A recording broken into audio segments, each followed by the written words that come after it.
नमस्कार, डीजेना न्यूज के इस खास शो में आपका एक बार फिर से बहुत बहुत स्वागत है। क्रिकेट का रोमांच और पॉइंट्स टेबल का घमासान। जी हां, इस दौर ने आईपीएल के सीजन में चार चांद लगा दिए हैं।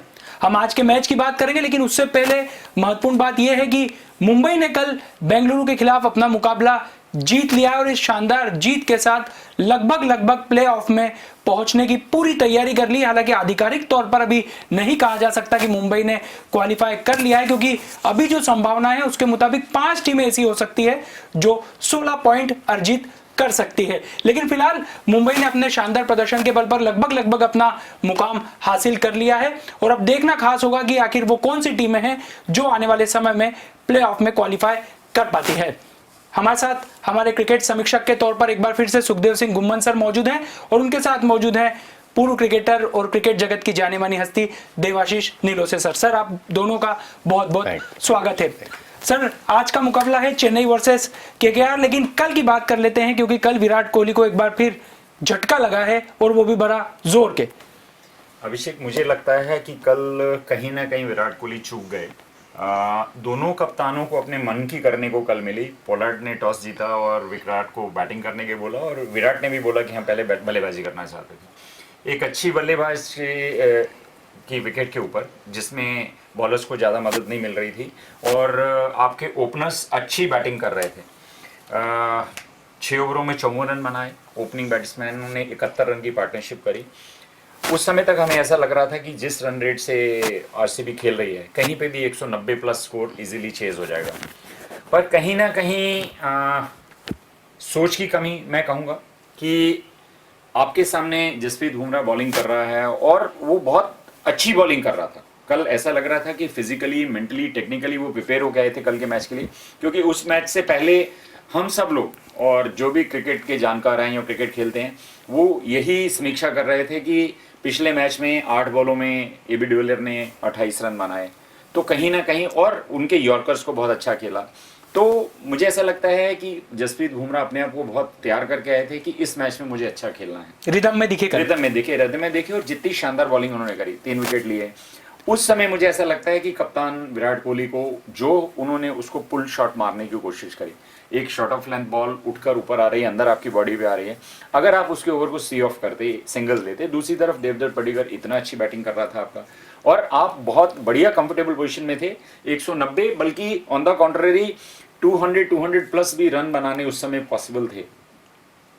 तो कहीं ना कहीं एक वो मिसकैलकुलेशन की रश ऑफ ब्लड कहना चाहिए, मिसकैलकुलेशन तो नहीं, कि आप अपने आप में इतना अहम ले आते हैं कि ये बॉलर है, मैं इसको मार सकता हूँ, और आप टीम के बारे में नहीं सोच रहे हैं, गेम के बारे में नहीं सोच रहे हैं। एक अच्छा मिला हुआ मौका उन्होंने अपने हाथों से गंवा दिया। देवाशीष सर, सूर्य कुमार यादव शानदार बल्लेबाजी, और देखिए बल्लेबाज सर वो ज्यादा सितारा खिलाड़ी कहलाता है जो टीम को जिता कर वापस लौटे। बिल्कुल सही। और कल जो उन्होंने इनिंग खेली वो इसलिए यादगार है क्योंकि टीम को जिता कर वापस लौटे।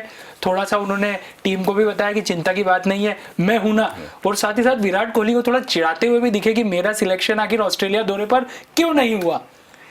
देखिए, बिल्कुल सही है कि अच्छा, डोमेस्टिक क्रिकेट में भी हम अगर देखेंगे तो सूर्य कुमार यादव एक कंसिस्टेंसी के साथ मुंबई के फ्रंट रनर कह सकते हैं, जो परफॉर्मर्स हैं उनमें रहे हैं, और जब भी मौका मिला है और जितना भी मौका मिला है, देखिए एक बहुत बड़ी बैटिंग लाइन के साथ वो लोग खेलते हैं, तो जब भी मौका मिला है तब सूर्य कुमार ने इम्प्रेस किया है। और निश्चित तौर पे है कि एक जब आप अच्छा करते हो, आप सोचते हो कि हम डिजर्व करते हैं, मुझे खेलना चाहिए, और जब नई सिलेक्शन होते हैं, नई चांस मिल पाता है तो कहीं ना कहीं थोड़ा सा कुंठा होती है।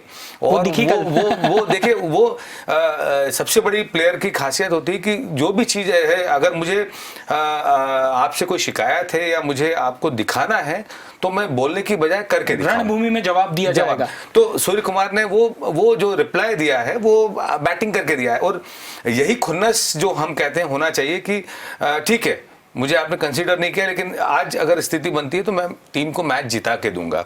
तो जैसा आपने बोला कि वही हीरो, मुकद्दर का सिकंदर जहाँ हम कहते हैं, या वही हीरो है कि जो मैच को रन थ्रू करता है या टीम को अपने कंधों पे लेके जाता है और मैच को जिताता है। तो निश्चित तौर पे, और यंगस्टर्स को करते हुए देख के वैसे भी अच्छा लगता है, मजा आता है। और कल जो मैंने भी देखा है कि किस तरह से विराट ने इरिटेट होके और लेकिन वहीं उसने शालीनता के साथ कोई जवाब नहीं दिया, बल्ले ने जवाब दिया। बल्ला ने जवाब। तो ये एक अच्छे प्लेयर की खासियत होती है। और जैसे सुखदेव भाई ने बोला कि इंडिविजुअल से ऊपर हमको उठ के आना चाहिए।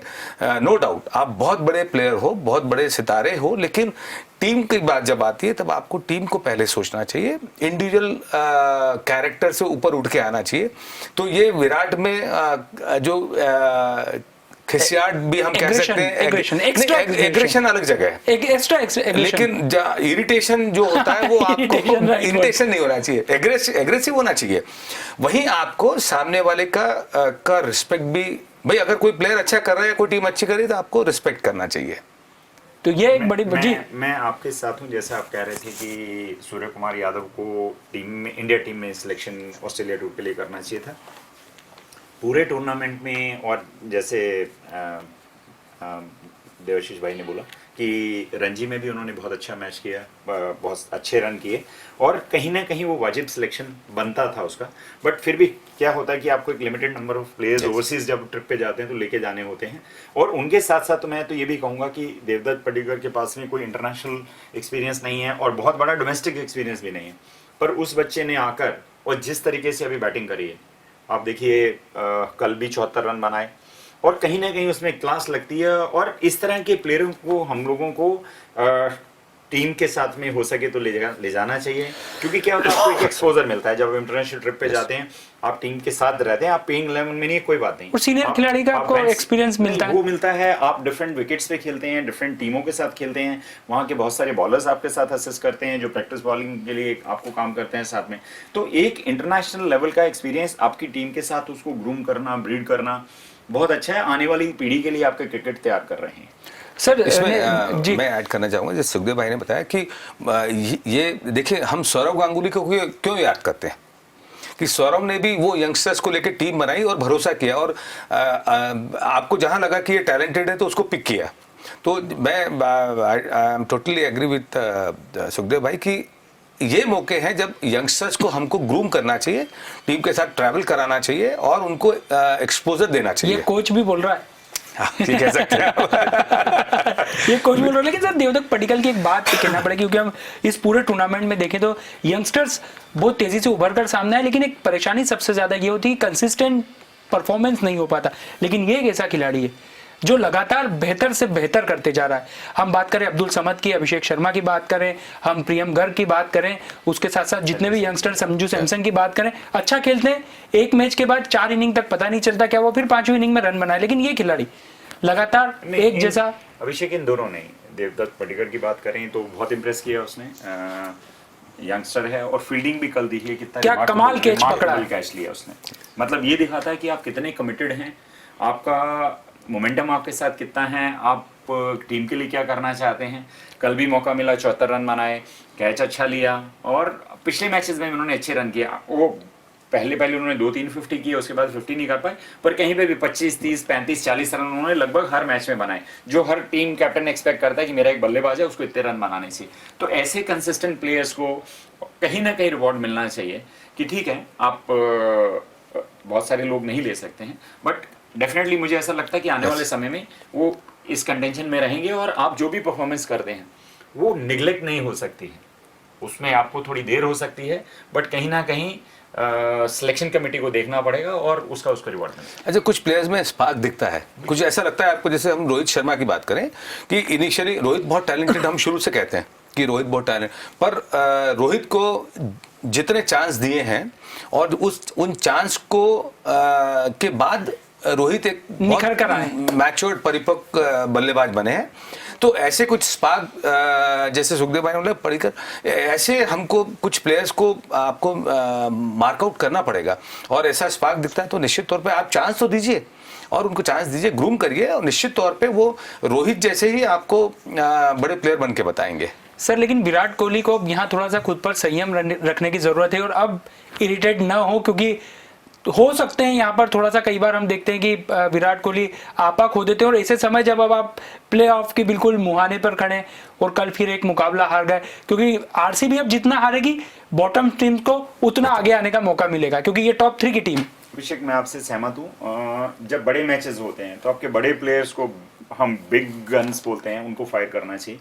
विराट कोहली, एबीडी दोनों इतने बड़े प्लेयर हैं पूरे टीम में, फ्रेंचाइजी में, और अगर वो दोनों परफॉर्म नहीं करते, देखिए यंगस्टर ने परफॉर्म किया तो आप जाके यहाँ तक आए हैं, और यही अगर ये दोनों फायर करते हैं, और देखिए जो सीनियर प्लेयर होता है उसको वेदर द स्टॉर्म बोलते हैं, कि जब दिख रहा है सामने वाला बॉलर जो है वो अपनी पीक पे है, अच्छी बॉलिंग कर रहा है, तो हम उसको हेडस्ट्रॉन्ग होके नहीं मार सकते कि नहीं नहीं नहीं मैं तो तेरे को कहीं पे भी मार सकता हूँ, और वो करने में आपने कितना बड़ा लॉस किया है।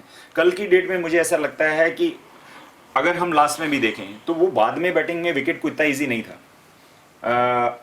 अगर मान लीजिए 20-25 रन जो इन्होंने कम बनाए वो बने होते तो नतीजा शायद कुछ और ही होता। मतलब वो एक कहीं ना कहीं थोड़ा परेशानी बन गई जल्दबाजी की। सर अब आज के मैच की बात करते हैं, तो आज मैच है Chennai super Kings versus Kolkata night Riders. यहाँ पर धोनी के धुरंधर प्लेऑफ्स की दौड़ से तो बाहर हो चुके हैं, लेकिन केकेआर की उम्मीदें अब भी कायम हैं, लेकिन उस उम्मीदों को कायम रखने के साथ साथ ठोस रूप प्रदान करने के लिए आज का मैच जीतना बहुत ज्यादा जरूरी है, जबकि सम्मान बरकरार रखने के लिए धोनी की टीम आज मैदान में उतरेगी। अब भले ही भारतीय टीम के इस सबसे सक्सेसफुल कप्तान के बारे में बात की जाए तो वो प्लेऑफ में तो नहीं है, लेकिन अभी भी कई टीमों की कमान इस टीम के हाथ में है, ये कहना गलत नहीं होगा। सर प्लेऑफ के कप्तान तो देखा जाए अब धोनी बनते जा रहे हैं धीरे धीरे। हाँ, अभी सभी धोनी के रिक्वेस्ट करेंगे कि खेल मत बिगाड़ना, खेल मत बिगाड़ना। आप तो बाहर हो ही रहे हो, तो भैया हमको मत हरा देना, हमको जाने देना आगे। देखिए एक थोड़ा सा एक इमोशनल भी हो जाता है कि धोनी ने भी इस टूर्नामेंट के पहले ही संन्यास की घोषणा की है, तो एक जो इमोशनल अटैचमेंट होता है तो लगता है कि नहीं कम से कम एक धोनी की एक आध इनिंग ऐसी देखने को मिल जाए सम्मानजनक, और लगे कि हाँ जैसे बोलते हैं ना कि बुझने के पहले दिया जो फड़फड़ाना, तो वैसा कुछ एक ऐसा देखने को मिल जाए कि जिसमें हाँ लगे कि नहीं ये वो माही है और देखो मार रहा है। हाँ देखो मार रहा है। तो ऐसी इनिंग मैं चाहता हूँ कि एक आध इनिंग इन बचे मैचेस में एक आध इनिंग धोनी की ऐसी होनी चाहिए, मतलब एक अच्छा जाते जाते एक अच्छा मुकाबला देख ले। सर धोनी के हाथ में अभी केकेआर की कमान है, बिल्कुल कप्तान भले ही मॉर्गन हो, लेकिन डिपेंडेंसी पूरी इसी टीम के खिलाड़ी पे। देखिए केकेआर को अगर क्वालिफाई करना है तो उनके दोनों बचे हुए मैचेस जीतने पड़ेंगे, और केकेआर की अपनी प्रॉब्लम चल रही है, मिडिल ऑर्डर नहीं चल रहा, लोअर मिडिल ऑर्डर नहीं चल रहा बैटिंग में। आप देखिए अगर इयान मॉर्गन के बाद में देखेंगे आप तो आपको कोई रसल लॉर्नर इंजर्ड हैं, वो नहीं खेल रहे हैं, उन लोगों उसने श्रीलंका प्रीमियर लीग से भी विड्रॉ कर लिया है, जिसका मतलब ये है कि फिजिकली फिट नहीं है। अगर क्योंकि आज हम ऐसा स्पेकुलेट कर रहे थे अगर फिट होगा तो खेलेंगे, अगर वो खेलते तो श्रीलंकन प्रीमियर लीग से विड्रॉ नहीं करते, जो एक इंडिकेशन है कि वो अभी भी फिट नहीं है और वो शायद इस टूर्नामेंट में अब नहीं खेलेंगे। और धोनी के लिए खोने के लिए अब कुछ भी नहीं बचा। आप प्लेऑफ में नहीं है पहली बार, लेकिन दूसरी टीमों को खो करने के लिए बहुत कुछ बचा है। वही देखिए क्या होता है जब भी आप मेंटली रिलैक्स होकर क्रिकेट खेलते हैं और जब आपके पास कुछ टारगेट नहीं है चेस करने के लिए, ज्यादा बेहतर खेल पाते हैं, तब आपकी टीम ज्यादा बेटर देती, ज्यादा अच्छा खेलती है। और मुझे कहीं ना कहीं लगता है कि केकेआर के लिए ये मुश्किल होने वाला है। ये वाला हाँ, ये एक मनोवैज्ञानिक बढ़त जो देखा जाए तो अभी फिलहाल सीएसके के पास है कि कुछ बचा नहीं है, लेकिन सर केकेआर की भी अपनी परेशानियां हैं, बहुत जूझ रही है टीम, और यहाँ पर अब अगर आगे का रास्ता तय करना है तो आज का दिन ही सबसे ज्यादा महत्वपूर्ण रहेगा, क्योंकि आज मुकाबला हार गए तो फिर उम्मीदें बहुत ज्यादा क्षीण हो जाएगी। देखिए अब तो उनके पास जो 2 ही मैच बचे हैं, अब 2 मैच जैसे हैं उनको जीतना ही है, उनके पास कोई ऑप्शन ही नहीं है। और जो उनका बैटिंग है मॉर्गन जो कर रहे हैं, लेकिन एक बहुत बड़ा स्कोर पूरा डिपेंडेंसी मुझे शुभमन गिल और मॉर्गन पे दिखती है। और जैसा बताया कि रसेल अर्नोल्ड भी नहीं है, वो भी अनफिट हैं, तो दिनेश कार्तिक की अपनी परेशानियां हैं, वो भी उस तरीके से क्लिक नहीं कर पा रहे हैं, किसी भी तरीके से नहीं कर पा रहे हैं। तो मुझे लगता है कि कहीं ना कहीं आज फिर अगर मैच जीतना होगा तो शुभमन गिल और मॉर्गन को अपने कंधों पे ही टीम को आगे ले जाना पड़ेगा। सर ऋतुराज गायकवाड़ पिछले मैच में शानदार इनिंग खेली, टीम को जिताया, एक सम्मानजनक जिस हम बात कर रहे थे एक वैसा मैच खेला। उन्होंने भी देखा होगा कल देवदत्त पडिक्कल को, उन्होंने कल देखा होगा सूर्य कुमार यादव को, तो एक कंसिस्टेंट परफॉर्मेंस के लिए ऋतुराज गायकवाड़ पर भी उम्मीदें तो रहेगी सर? बिल्कुल हैं। देखिए वो बहुत अच्छा प्लेयर है, पिछले रणजी ट्रॉफी में भी उसने बहुत अच्छा किया है। और आप नई जगह जाते हैं और टीम में आकर खेलते हैं तो थोड़ा आपको असमंजस बनाना पड़ता है, तालमेल बिठाना पड़ता है, सिचुएशन को देखना पड़ता है, विकेट को समझना पड़ता है। थोड़ा समय लगता है। लास्ट इनिंग में उन्होंने अच्छा खेला, 65-66 रन बनाए और टीम को एक बहुत अच्छी विन मिली। मुझे ऐसा लगता है कि यंगस्टर्स को जब तक आप टाइम नहीं देंगे, उनको आप इमीडिएटली ऐसा नहीं कर सकते आपने ड्राफ्ट किया, एक मैच खिलाया, फेल हुआ, बाहर कर दिया, बिठा दिया, तो it is not going to do anything good to the confidence of that youngster. आपको उसको समय देना होगा, उसको कॉन्फिडेंस देना होगा कि नहीं तुम खेलो, हम तुम्हारे साथ हैं। जब तक उसके दिमाग में ये रहेगा कि नहीं नहीं मुझे तो रन बनाना ही है और आप बहुत स्ट्रेस होकर विकेट पे जाएंगे, तो आप बहुत कुछ अच्छा करने वाले नहीं। सर केकेआर की गेंदबाजी की बात करें तो class world class spinner Kuldeep Yadav जैसे उनके साथ मौजूद थे, लेकिन ऐसे धीमे विकेट पर वो कामयाब नहीं हो पाए। ये एक बड़ी परेशानी मानते हैं आप? क्योंकि इस पूरे टूर्नामेंट में हम देखें तो बल्लेबाजों के साथ साथ अगर अपना जलवा दिखाया तो गेंदबाजों ने भी दिखाया, इस बात को इनकार नहीं किया जा सकता। बिल्कुल सही है।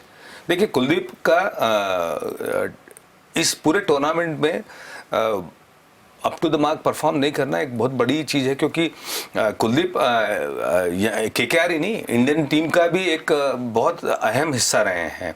और हम कुलचा की जोड़ी की हम हमेशा तारीफ करते रहे कि कुलदीप और चहल एक समय ऐसा था कि दोनों अनप्लेएबल हो रहे थे और कर रहे थे। तो निश्चित तौर पे जो बॉलिंग आप देखेंगे तो इनिशियली हम देख रहे थे और जो प्रीव्यू भी आ रहे थे और जो सारी चीज़ें आ रही थी कि इसमें यह था कि Kuldeep will be the main bowler, और अनफॉर्चुनेट पार्ट रहा कि कुलदीप नहीं कर पाए। और फिर उसके बाद जो फास्ट बॉलर्स भी हैं और जो कॉम्बिनेशन जो हमको मिलना चाहिए, पैट कमिंस के लिए हम बहुत उम्मीद कर रहे थे, महंगे खिलाड़ी थे, लेकिन है और लेकिन पैट कमिंस भी जो परफॉर्म करना चाहिए वो परफॉर्म नहीं कर पा रहे थे। इसलिए मैं समझता हूं कि इस सब में कुलदीप का परफॉर्म नहीं कर पाना वो टीम के लिए बहुत कमजोर कड़ी साबित हुई। अभिषेक, मैं देवर्षी के साथ थोड़ा ऐड करना चाहूंगा कि कुलदीप को अगर आप देखें तो टीम मैनेजमेंट ने उतना ट्रस्ट नहीं किया। पहले 1-2 मैचेस खिलाए, नहीं परफॉर्म किया, बाहर कर दिया। उसके बाद में अब आपके पास में अगर देखिए पिछली बार भी उन्होंने नागरकोटी को खिलाया पर उससे बॉलिंग नहीं करवाई। आप एक बॉलर खिला रहे हैं और उससे बॉलिंग नहीं करा रहे हैं, तो उसकी बजाय आपको इन विकेट में जिसमें वेयर एंड टेयर हो रहा है, विकेट को अब जाके बॉलर को, स्पिनर को असिस्ट मिल रहा है, स्लो बॉलर के लिए कुछ हेल्प है इसमें, तो आपको कुलदीप जैसे बॉलर को खिलाना ही चाहिए। वो जिस दिन भी चलेगा, अच्छा बॉलिंग करेगा, आपको मैच जिताएगा। और आज अगर आप, मैं तो उल्टा बोलता हूँ, ये 2 मैच जीत के आपको क्वालिफाई करना है। क्वालिफाई करने के बाद में भी आपको मैचेस खेलने हैं। यू टू प्ले 3 मैचेस कि आप फर्स्ट सेकंड में जा ही नहीं रहे हैं, तो आपको पहला मैच तो खेलना ही है, फिर उसके बाद में जो फर्स्ट सेकंड का उससे साथ खेलना, फिर आप जीत जाते हो तो फिर आपको फाइनल्स खेलना। तो 3-2-5 मैच आपको खेलने हैं। अभी भी it is never too late. आज भी मुझे ऐसा लगता है क्योंकि स्पिनर्स को हेल्प मिल रही है और वो एक अच्छा क्वालिटी स्पिनर है आपके पास में, इंटरनेशनल क्रिकेट खेला हुआ है। आज भी उसकी गुगली जो रीड करने में बल्लेबाजों को प्रॉब्लम आती है, तो कहीं ना कहीं टीम मैनेजमेंट को उसको भरोसा करके नागरकोटी को जैसे पिछली बार खिलाया था और आपने बॉलिंग नहीं करवाई, तो आप उसकी बजाय पे कुलदीप यादव को खिलाइए। आपके पास में इतना अच्छा प्लेयर है, उसको यूज करेंगे तो कहीं ना कहीं आपको हेल्प मिलेगी, एडवांटेज मिलेगी और आप आगे क्वालिफाई करने की पोजीशन में रहेंगे। देवाशीष सर, यही गलती जो केकेआर ने की है, यही गलती सीएसके ने की। हालांकि अब काल्पनिक बात हो गई है, अगर इमरान ताहिर को शुरुआत से मौका देते ऐसे विकेट्स पर, तो क्या चेन्नई की कहानी भी कुछ बदली हुई दिखती पॉइंट्स टेबल में? देखिए निश्चित तौर पे क्योंकि पहले उन्होंने पीयूष चावला को लेके चले थे और आपके पास एक फॉरेन प्लेयर्स की एक लिमिटेशन होती है, तो वहाँ पे वो जो 4 प्लेयर्स हैं उनके, उन्होंने वो वॉटसन हैं, डुप्लेसिस हैं, करन हैं, और उसमें ये हो सकता है कि वो इमरान ताहिर को की जगह नहीं बना पा रहे हों, और इसीलिए इनिशियल उन्होंने पीयूष चावला को लेके गए। लेकिन पीयूष चावला और इमरान ताहिर में निश्चित तौर पे बहुत फर्क है, और मैं आपसे बिल्कुल सहमत हूं कि आपको इनिशियल मैचेस से ही इमरान ताहिर को आपको अपना मेन बॉलर बना के चलना चाहिए था। सर, अब चेन्नई के लिए न जीत की खुशी की स्थिति है, न हार के गम की स्थिति है, तो क्या धोनी को थोड़ा सा अपने आप को प्रमोट करना चाहिए, थोड़ा जल्दी बल्लेबाजी के लिए आना चाहिए, ताकि हम जैसे फैंस को भी एक अच्छी इनिंग देखने को मिली? जैसे सर ने बोला कि कम से कम दिया अच्छी तरीके से एक बार फड़फड़ कर ले। नहीं, देखिए क्या होता है, जो कप्तान रहता है उसके लिए इंपॉर्टेंट रोल होता है कि उसको किस समय किसको भेजना है या खुद अपने आप को प्रमोट करना। क्रिकेट में जिस तरह की सिचुएशन होती है, सिचुएशन बेस्ड कैप्टन जो है डिसीजन लेता है। अगर मान लीजिए आपके ओपनर्स अच्छा खेलते हैं और आपको लास्ट के 2-3-4 ओवर 5 ओवर बचे हैं, तो डेफिनेटली धोनी को आना चाहिए। और अगर मान लीजिए आपके पहले विकेट गिरते हैं तो धोनी को पहले आके अपना वहां पे धीरे खेलने से कोई मतलब नहीं है, बाकी सब बैट्समैन को पहले खिलाएं और लास्ट में एज यूजुअल जब आप एक फिनिशर की जरूरत है जहां पे ज्यादा रन बनाने, तब आकर बनाएं। मुझे इस मैच में एक और बहुत इंपॉर्टेंट आगे की स्टोरी समझ में आती है कि केकेआर को मैच तो जीतना ही है, अपने नेट रन रेट पे भी ध्यान देना है, बड़ी जीत दर्ज करनी है। हाँ, बड़ी जीत दर्ज करनी है। तो देखिए क्या होता है जब आप बड़ी जीत दर्ज करने का सोच रहे हैं तो आपको बहुत एग्रेसिव क्रिकेट खेलना होगा, और वो डबल एज सोर्ड है। आप उसमें हार भी सकते हैं, हारेंगे तो बाहर हो जाएंगे। तो आपको मैच तो जीतना ही जीतना है, उसके साथ साथ में फिर जाके ये देखना है कि क्या आप वो रन रेट को कवर कर पाएंगे जो आप इतने लंबे मार्जिन से हारे हैं। तो it is not going to be easy for KKR कि आप मैच तो दोनों जीत के क्वालिफाई करेंगे, फिर भी आप अगर दोनों मैच भी जीतते हैं तो भी आपका नेट रन कम रहेगा, तब भी आप बाहर हो जाएंगे। तो आपको नेट रन रेट भी इंप्रूव करना है, मैच भी जीतना है। तो दोनों को लिए, कप्तान के लिए बहुत मुश्किल काम है कि जब आप सोचेंगे कि मेरे को तो नेट रन रेट बनाना है, तो ऑब्वियसली या तो आपको चेजिंग में कम ओवरों में रन बनाने हैं, या आपको पहले टारगेट इतना सेट करना है कि दूसरे को उतने कम में आउट करना है ताकि आपका विनिंग डिफेंस ज्यादा हो।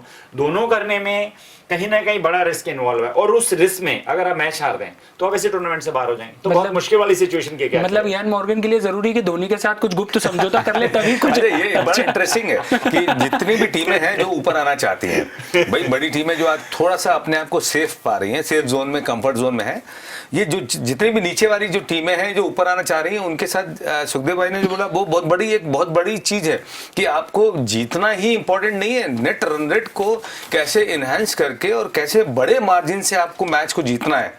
तो उसमें क्या होता है कि आपको बहुत बड़ा वो होता है कि आपको उस हिसाब से आपको टॉस जीत के, टॉस भी बहुत इंपॉर्टेंट हो जाता है फिर आपके लिए, क्योंकि नेट रन रेट को बढ़ाना है तो आपको वो सिचुएशन भी लानी पड़ेगी। तो अगर आप टॉस जीतते हो तो आप जो चाहते हो वो कर सकते हो, टॉस हार जाते हो तो आप दूसरे की मर्जी पे हो जाते हो।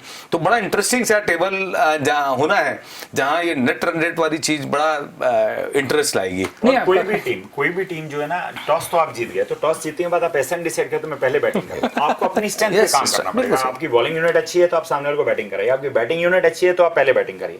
तो आप अपनी चॉइस के अगेंस्ट जाके कुछ भी करना चाहेंगे तो वहां आपके लिए मुश्किल होने वाला है। तो आप अपनी स्ट्रेंथ पे प्ले करें, आपकी जो स्ट्रेंथ है उसके हिसाब से खेलें, और फिर लास्ट में देखिए अगर आप उस पोजीशन में हैं और आप रिस्क ले सकते हैं रन रेट इंप्रूव करने के लिए तो करिए, आप तब अपना चांस बना सकते हैं। सर फेवरेट टीम वैसे तो मैं समझ रहा हूं लेकिन फिर भी पूछ लेता नहीं देखिए, ये बड़ा जहाँ तक हम लेके चले कि भाई आज हम इंदौर को और एमपी को बिलोंग करते हैं, तो एक वो फीलिंग तो निश्चित तौर पे नहीं आती है कि जब अपनी टीम होती है तो अपनी टीम होती है।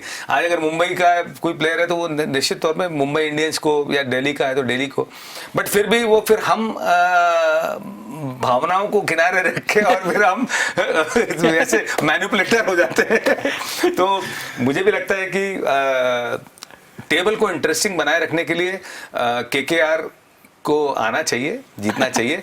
बट एक ही चीज है कि धोनी की एक इनिंग में देखना चाहता हूँ तो अच्छी इनिंग हो जाए। हालांकि अब सीएसके के फैंस भी रिलैक्स मूड में, हाँ रिलैक्स है, क्योंकि देखिए ठीक है मैच अच्छा होना चाहिए, पाना जो खोना था वो खो गया आप, जितना बुरा लगना था लग गया, लेकिन मायूसी, निराशा, केकेआर को आप अगर जीतती है तो एक टेबल को हमारा इंटरेस्ट ये है कि टेबल इंटरेस्टिंग रहे। मैच के साथ साथ बाहर भी नहीं, सुखदेव भाई ने जो बोला ना कि नेट रन रेट वाला है, तो हम वो देखना चाहते हैं कि ये भी कैलकुलेटर और पेन और वो लेके बैठे रहे कि फ्रेंचाइजी भी कि अरे मेरा माइनस में और कितना प्लस हो रहा है और कितना ऊपर नीचे 0.1 से 0.2 से मैं रह गया हूं, तो वो इंटरेस्ट भी बरकरार रहना चाहिए। सर टीम फेवरेट, और आपको लगता है कि अब दूसरे की टीम के जितने खिलाड़ी हैं वो अपने कप्तान के साथ साथ दूसरी टीम के कप्तान के लिए भी पूरी तरीके से नहीं समर्पित रहेंगे? हम पहले से बात करते आ रहे हैं कि जो पहली, दूसरी, तीसरे, चौथे क्रम को छोड़ के बाकी 4 टीमें, उन 4 टीमों को अच्छा तो खेलना ही है, साथ साथ ये भी प्रेयर करना है कि भाई ये वाली टीम हार जाए तो जाके मुझे बेनिफिट मिले। वो एक डेफिनेटली क्या होता है जब अच्छा क्रिकेट नहीं खेलते हैं तो एक स्ट्रोक ऑफ लक के ऊपर आपको डिपेंडेंट रहना पड़ता है, क्योंकि वो आपके हाथ में नहीं है। आप सिर्फ प्रे कर सकते हैं, सोच सकते हैं कि भाई ये इस टीम को एडवांटेज मिलने वाला है, ये हार जानी चाहिए, ये हारेगी तो इसको डिसएडवांटेज मिलेगा, मुझे एडवांटेज मिलेगा, तो मैं प्ले ऑफ में जा सकता हूँ। जहाँ तक आज के मैच की बात करें तो दिल तो ये बोलता है कि धोनी को जीतना चाहिए मैच।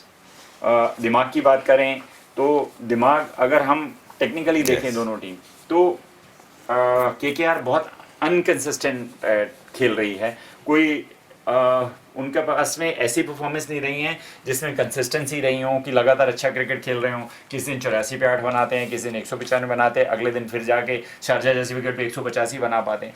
तो कहीं ना कहीं टीम मैनेजमेंट के लिए और जितने स्टार प्लेयर्स हैं वो कोई भी परफॉर्म नहीं कर रहे हैं। रसल रॉनल्ड बाहर है। सुनील नारायण की बात करें तो बॉलिंग सस्पेक्ट एक्शन के कारण से देखिए वो बॉलिंग में भी बहुत अच्छा नहीं कर पा रहा है। वरुण चक्रवर्ती आपका एक बच्चा है जो अच्छी बॉलिंग कर रहा है। लॉकी फर्ग्यूसन ठीक खेल रहा है। पैट कमिंस जो है आपका एक प्रीमियम ऑलराउंडर है, आपने बहुत महंगे में खरीदा है। वो बैटिंग में कुछ नहीं कर पा रहा, विकेट में भी कुछ ज़्यादा कुछ नहीं कर पा रहा, तो कुछ भी केकेआर के लिए अच्छा नहीं हो रहा है। दिनेश कार्तिक को देखिए तो विकेट देकर आ रहे हैं, टूर्नामेंट में छोड़ देते हैं और उसके बाद में भी अब आप रन नहीं बना। अब तो स्ट्रेस नहीं है आपके ऊपर, अब तो रन बनाइए, अब तो रन बनाना। आप एज ए प्योर बल्लेबाज खेल रहे हैं, विकेट कीपर बैट्समैन खेल रहे हैं, तो आपको कम से कम रन बनाना चाहिए। तो कंसिस्टेंसी तो नहीं है, बट फिर भी जो मोटिवेशन फैक्टर पे अगर हम जाएंगे तो सीएसके पास मोटिवेशन नहीं है, सिर्फ एक सेल्फ प्राइड है कि हम जीतेंगे, हम इस टूर्नामेंट को अच्छे से क्लोज करेंगे तो हमारा अगला सीजन के लिए रहेगा, हम अच्छा खेल कर आए। पर कहीं ना कहीं मोटिवेशन केकेआर के लिए है। तो मैं केकेआर के साथ जाना चाहूंगा कि they will try to play out of the skin, जबकि उनको आज डिसएडवांटेज है। सीएसके ने टॉस जीता है, उन्होंने पहले बॉलिंग करी है।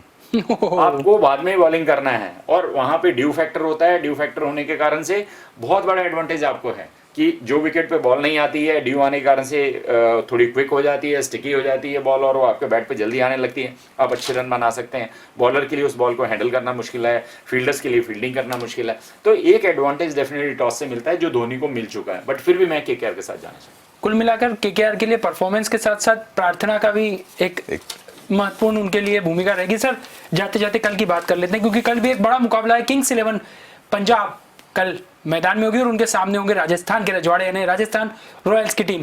सर किंग्स 11 पंजाब जिस तरीके से वापसी की है इस टीम ने, एक किताब लिखी जा सकती है इस टूर्नामेंट के लिए पूरी, जिस तरीके से की। और कल राजस्थान रॉयल्स सामने जीत के इरादे से उतरेगी और ये टीम अगर जीत गई तो मैं समझता हूं कि ये टॉप टीम की जो अभी तक टीमें रही है उनका गणित बिगाड़ने में सक्षम है। देखिए बहुत अच्छी चीज़ मैं आपको बताऊं कि अनिल कुंबले एक बहुत अच्छे फाइटर रहे हैं, है ना, हम सब जानते हैं। और जिस तरीके से टीम को वो लीड कर रहे हैं एज ए कोच, आप देखिए कि एंथुजियाज्म है कि वो बाउंड्री पे भी प्लेयर से बात कर रहे हैं। तो ये इन्वॉल्वमेंट है कि वो भी हारना नहीं चाहते। और जिस तरह से उनकी टीम की प्रिपरेशन थी और अनफॉर्चुनेट वो जो प्रेशर हुआ और सुपर ओवर में हारे और उसके बाद से वो 2-3 मैच उनको रिकवर करने में लग गए। लेकिन सबसे इम्पॉर्टेंट होता है कि आप रिकवर कैसे कर पाते हैं अपने आप को, और वहाँ पे टीम मैनेजमेंट ने बहुत इंपॉर्टेंट रोल प्ले किया है। और देखिए कप्तान खुद फ्रंट से लीड कर रहे हैं, फिर आपके पास बहुत सही समय पे आपके पास क्रिस गेल का आना हुआ और वहाँ से चीज़ों को चेंज होना हुआ। फिर आपका जो बॉलर्स हैं बिश्नोई हैं वो बहुत अच्छा कर रहे हैं, अश्विन अच्छा कर रहे हैं। देखिए अश्विन हम सबकी बात करते रहे हैं, लेकिन अश्विन की अपनी लिमिटेशंस रही हैं और वो ऐसा बॉलर है कि जो लो प्रोफाइल वाला है, लेकिन आप उसके परफॉर्मेंस के या उसके वहाँ उस जगह के इम्पोर्टेंस को आप नकार नहीं सकते। उसने अपने लिमिटेड उसमें बहुत अच्छा परफॉर्म किया है, लेकिन वही है कि वो लो प्रोफाइल है और वो मोस्ट अंडररेटेड प्लेयर मैं समझता हूँ कि बाकी प्लेयर्स से, क्योंकि उसने जब भी मौका मिला तब बहुत अच्छा परफॉर्म किया है। तो ये एक टीम कॉम्बिनेशन और ये बाकी फ्रेंचाइजी, बाकी टीम मैनेजमेंट और इनको भी देखना चाहिए कि किस तरीके से उन्होंने अपने आप को टीम को रीबिल्ड जो कह सकते हैं ना, रीयूनाइट किया है, रीबिल्ड किया है, वो बहुत इंपॉर्टेंट है। तो उसका सबसे बड़ा एडवांटेज, और कप्तान खुद फ्रंट से लीड कर रहे हैं। सर बात मैं पंजाब की ज़्यादा इसलिए करूंगा क्योंकि पंजाब, अभी तक हम दिल्ली की गेंदबाजी की बात करते थे, लेकिन पंजाब की टीम ने जिस तरीके से ट्रांसफॉर्म किया अपनी पूरी टीम को, और गेंदबाजों पर पूरा दारोमदार रहा। मोहम्मद शामी की बात करें, बिश्नोई की बात करें, अश्विन की बात करें, इन्होंने टीम को वापसी करवाने में पूरी अपनी ताकत दिखाई है और सफल भी रहे, क्योंकि बल्लेबाजी तो स्ट्रांग थी लेकिन कहीं ना कहीं ये कमी भारी पड़ रही थी जिसको पूरी तरीके से बदल दिया। नहीं, डेफिनेटली देखिए पहले 7 मैचेस में से 5 मैच हार जाना, और उसमें सर उसके गेंदबाजी बाद- जिम्मेदार और थी, उसके बाद में- उसके क्योंकि आप बाद- रन बना रहे थे। बिल्कुल, बिल्कुल। ऑरेंज कैप होल्डर आपकी टीम में थे। बिल्कुल बिल्कुल। और उसके बाद में जो उनकी कमियां थी उन लोगों ने चेंज करी हैं। अर्शदीप को लेकर आए हैं, क्रिस जॉर्डन को लेकर आए हैं। जॉर्डन ने पिछले 2 मैचेस में बहुत अच्छी बॉलिंग करी है। अर्शदीप जो है वो 9 विकेट ले चुके हैं 7 मैच में। और अगर हम बॉलिंग टू बॉलिंग कंपेयर करें तो Mohammed Shami versus Jofra Archer की बात करें तो दोनों ने 10 मैचेस में 16 विकेट लिए हैं और दोनों की स्ट्राइक रेट 14.8 है। थोड़ा सा मोहम्मद शामी इकोनॉमी में उनसे ज़्यादा है। जॉफर आर्चर ने 6.25 रन के लगभग इकोनॉमी है और इधर 9-22 की है। अर्शदीप ने 7 मैचेस में 9 विकेट लिए हैं और वहीं श्रेयस गोयल की बात करें तो 10 मैचेस में 8 लिए। बॉलिंग लगभग सेम है, कोई बहुत ज़्यादा नहीं। बट इसके बाद में जो स्पोर्ट बॉलर्स हैं उनकी अगर हम बात करें तो रवि बिश्नोई, मॉर्गन अश्विन और क्रिस जॉर्डन जो है वो बेटर परफॉर्म करें राजस्थान बॉलर की जगह। सिमिलरली हम बैटिंग की बात करेंगे तो केएल राहुल ने 10 मैचेस में 442 रन बनाए हैं 49.11 की एवरेज से। निकोलस पूरन ने 312 रन बनाए हैं 52 की एवरेज से। स्ट्राइक रेट 182 उनका है। और वहीं राजस्थान रॉयल में जॉस बटलर ने 10 मैचेस में 267 बनाए हैं 33.37 और बेन स्टोक्स ने 217 बनाए। और इसके बाद में भी जो बाकी बैटिंग की बात करें तो क्रिस गेल है आपके पास, मयंक अग्रवाल है आपके पास, ग्लेन मैक्सवेल है, मनदीप सिंह है। बैटिंग में भी आप उनसे बहुत ज़्यादा एडवांटेज में दिखते हैं। अगर बैटिंग और बॉलिंग दोनों की बात करें तो मुझे लगता है कि पंजाब को एडवांटेज है इस मैच में राजस्थान रॉयल के अगेंस्ट। राजस्थान रॉयल में क्या रहा है कि अगर आप संजू सैमसन की बात करें तो वो ऑन ऑफ टाइप की परफॉर्मेंस देते रहे हैं। पहले 2 मैच में बहुत अच्छा खेले, उसके बाद में रन ही नहीं बना पाए। पिछले 1 मैच में उन्होंने अच्छा स्कोर किया है। बेन स्टोक्स 1 इनिंग में बहुत अच्छा खेले हैं, उसके भी ज़्यादा कुछ नहीं कर पाए हैं। आप जॉस बटलर की बात करें तो 2 इनिंग अच्छी खेली फिर नहीं खेल पाए हैं। कप्तान स्टीवन स्मिथ की बात करें तो 1-2 इनिंग अच्छी खेली और बाकी सब मैचेस में कर पाए। तो पैचेस में परफॉर्मेंस आ रही है। आपके सारे प्लेयर जो क्लिक नहीं कर पा रहे हैं, किसी दिन आप परफॉर्म करते हैं किसी दिन नहीं, तो उसमें टीम के लिए बहुत सारी मुश्किलें क्रिएट होती हैं। तो मुझे ऐसा लगता है कि जो क्रिस गेल हैं एक लकी चार्म की तरह पंजाब के लिए आए हैं। जिस दिन से आए हैं हर एक चीज़ उनके लिए अच्छी होती चली जा रही है, अच्छा कर रहे हैं, मोमेंटम उनके साथ में है। तो मुझे लगता है कि कल पंजाब का पलड़ा जो है राजस्थान रॉयल पे भारी। अच्छा देखिए, क्रिस गेल का एक सबसे जो मुझे बहुत माइन्यूटली मैंने वॉच किया है और आप भी एग्री करोगे कि 13 संस्करण में कभी इतने इन्वॉल्वमेंट के साथ फील्डिंग करते हुए मैंने नहीं देखा। जो रनिंग भी सबसे बड़ी तो जो सबने क्रिस गेल की जो सबसे नेगेटिविटी बताई थी उसमें ये था जिस पर उन्होंने काम किया सर। नहीं, और काम नहीं, ये इसके लिए मैनेजमेंट का क्रेडिट जाता है कि उन्होंने उस प्लेयर को उस तरीके से इन्वॉल्वमेंट करवा दिया कि वो फील्डिंग भी, कैचेस भी अच्छे पकड़ रहे हैं, रन भी रोक रहे हैं, डाइव भी मार रहे हैं।